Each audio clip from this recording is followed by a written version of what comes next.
Assalamualaikum warahmatullahi wabarakatuh dan selamat pagi. Hai teman-teman, kembali lagi dengan saya di video yang ke-7 ini.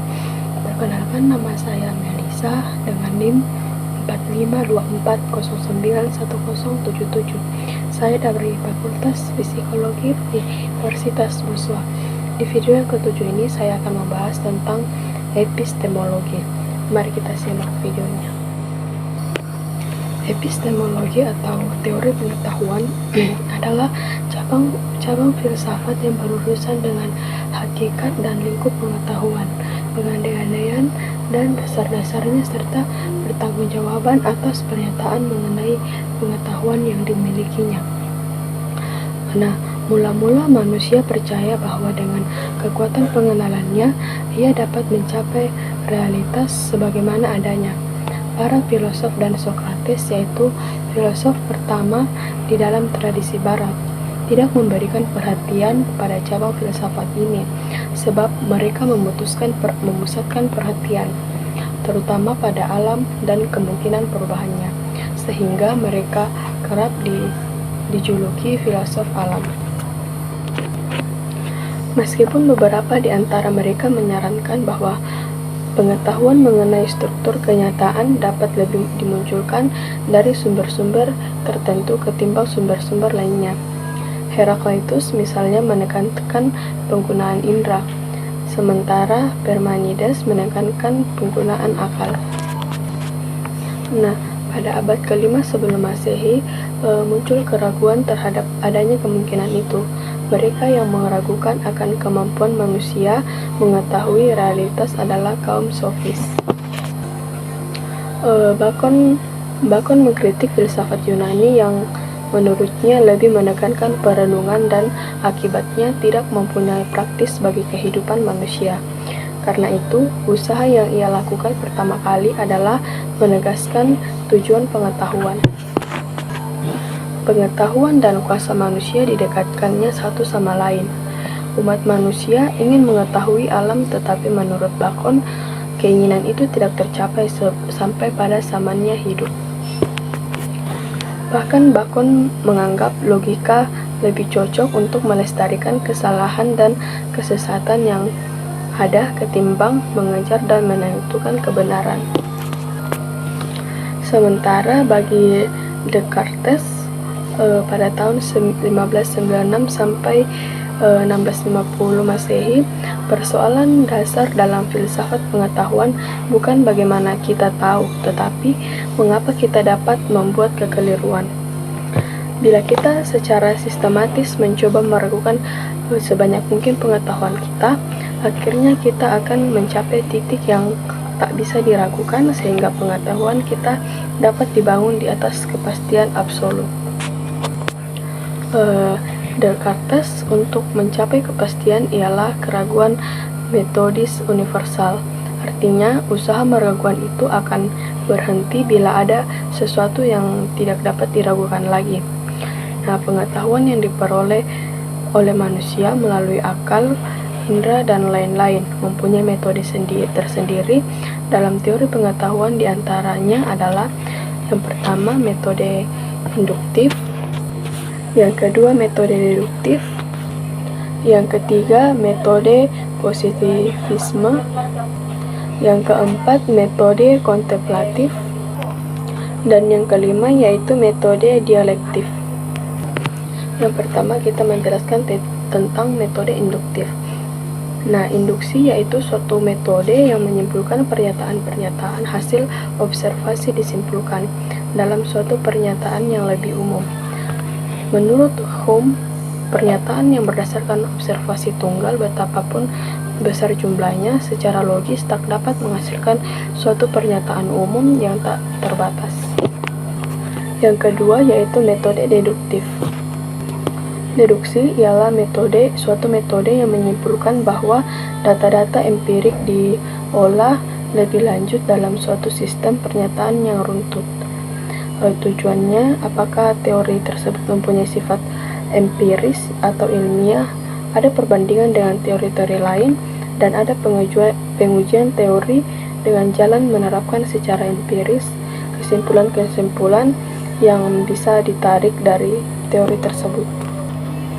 Popper tidak pernah menganggap bahwa kita dapat membuktikan kebenaran-kebenaran teori dari kebenaran pernyataan-pernyataan yang bersifat tunggal.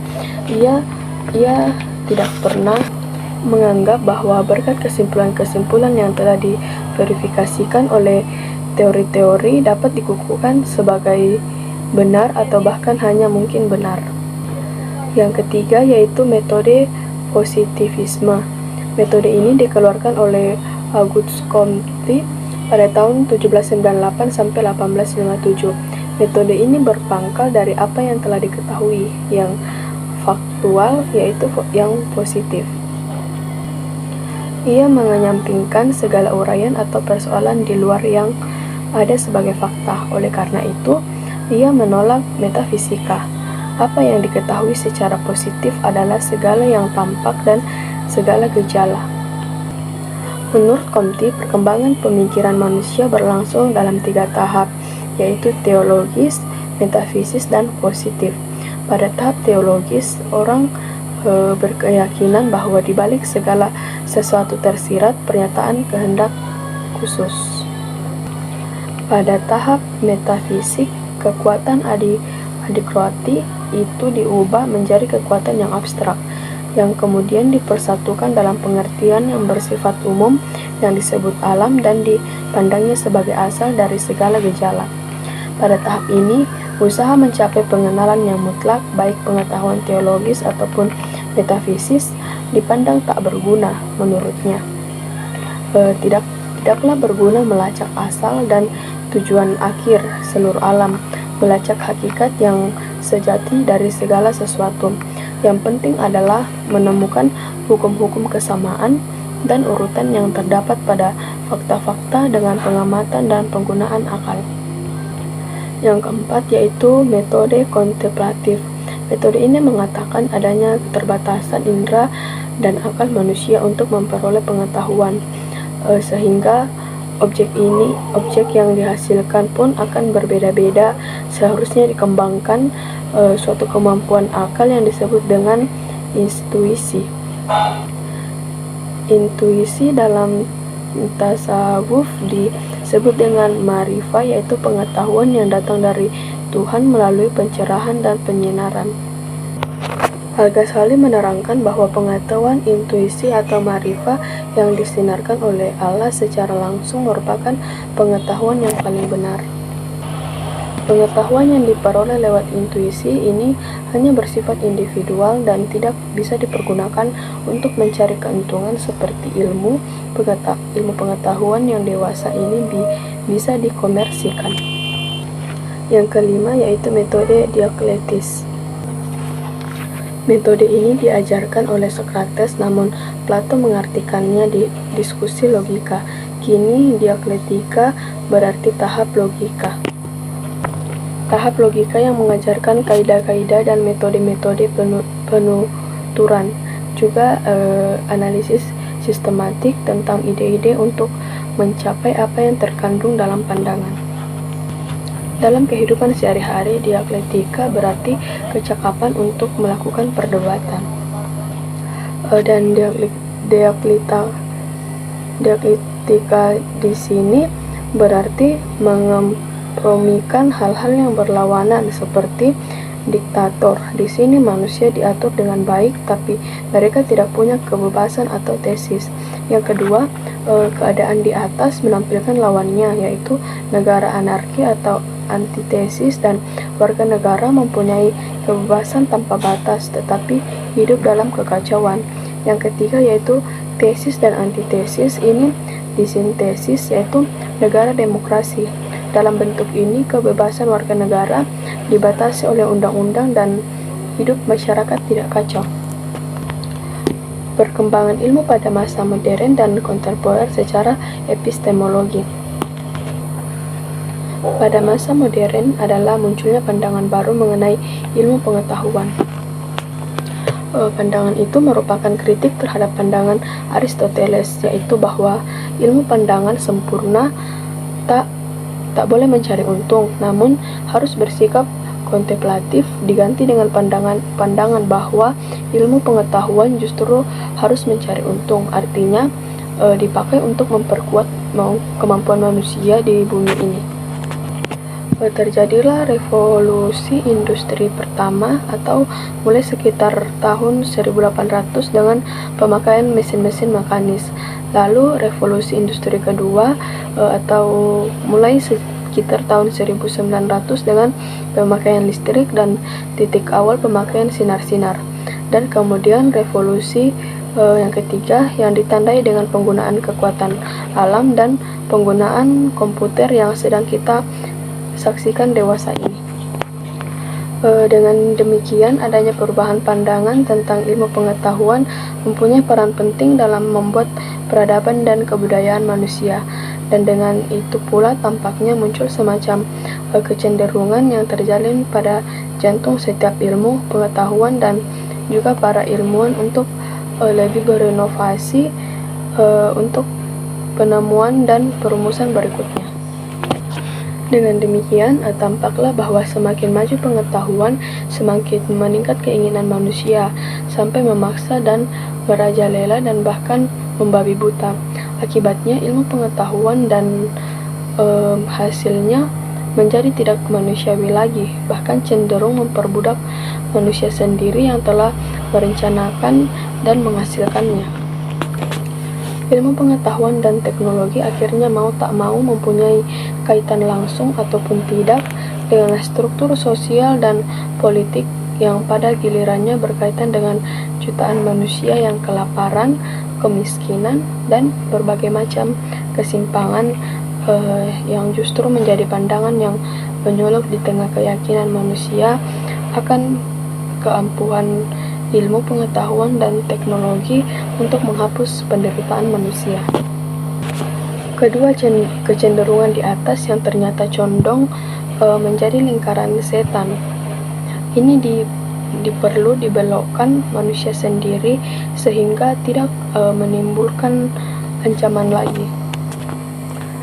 Georgi Bateson misalnya melihat secara mendasar permasalahan yang ditimbulkan dari perkembangan ilmu pengetahuan dan teknologi modern.